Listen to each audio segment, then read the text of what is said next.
Sometimes when you are using Visual Studio Code, you may lose the menu bar at the top like before.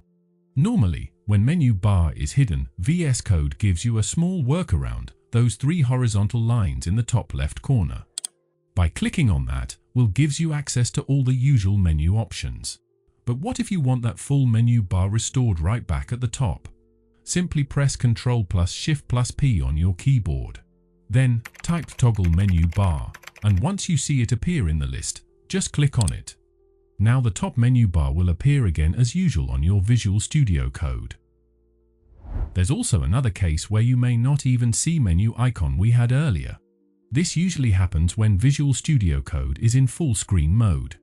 To exit full screen mode, simply press the F11 key on your keyboard. And as you can see, the menu bar appears again on Visual Studio Code. So, that was how to restore the menu bar in Visual Studio Code. Thanks for watching, and I'll see you in the next one.